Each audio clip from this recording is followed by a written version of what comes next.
Before Mazer invented himself as Mazer, he was Samson Mazer. And before he was Samson Mazer, M-A-Z-E-R, he was Samson Mazer, M-A-S-U-R. A change of 2 letters that transformed him from a nice, ostensibly Jewish boy to a professional builder of worlds.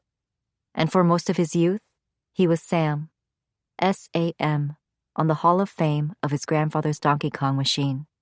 But mainly Sam. On a late December afternoon, in the waning 20th century, Sam exited a subway car and found the artery to the escalator clogged by an inert mass of people who were gaping at a station advertisement. Sam was late. He had a meeting with his academic advisor that he had been postponing for over a month, but that everyone agreed absolutely needed to happen before winter break. Sam didn't care for crowds, being in them, or whatever foolishness they tended to enjoy en masse. But this crowd would not be avoided. He would have to force his way through it if he were to be delivered to the above-ground world.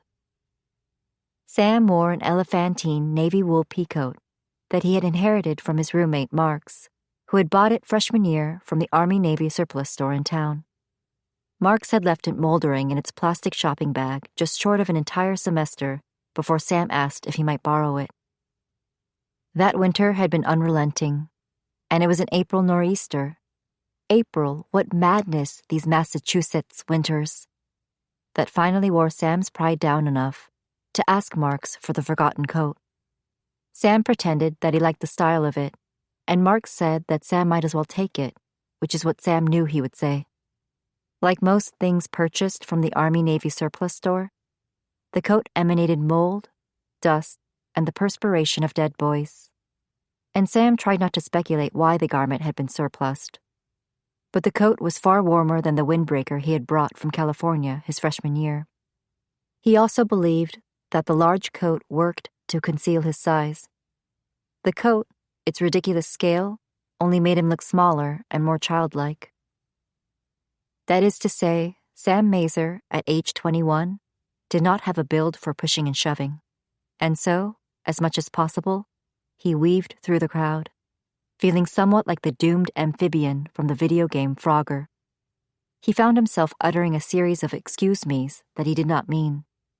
A truly magnificent thing about the way the brain was coded, Sam thought, was that it could say excuse me while meaning screw you. Unless they were unreliable or clearly established as lunatics or scoundrels, characters in novels, movies, and games were meant to be taken at face value, the totality of what they did or what they said. But people, the ordinary, the decent, and basically honest, couldn't get through the day without that one indispensable bit of programming that allowed you to say one thing and mean, feel, even do another. "Can't you go around?" A man in a black and green macrame hat yelled at Sam. "Excuse me," Sam said.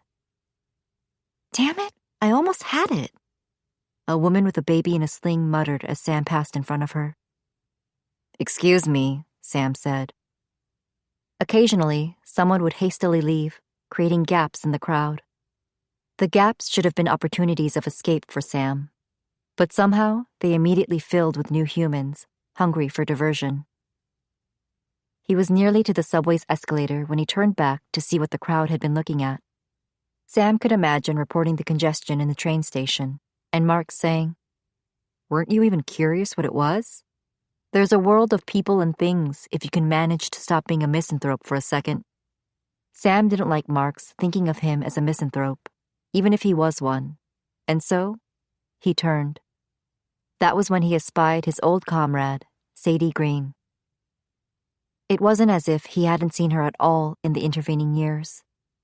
They had been habitués of science fairs, the Academic Games League, and numerous other competitions, oratory, robotics, creative writing, programming.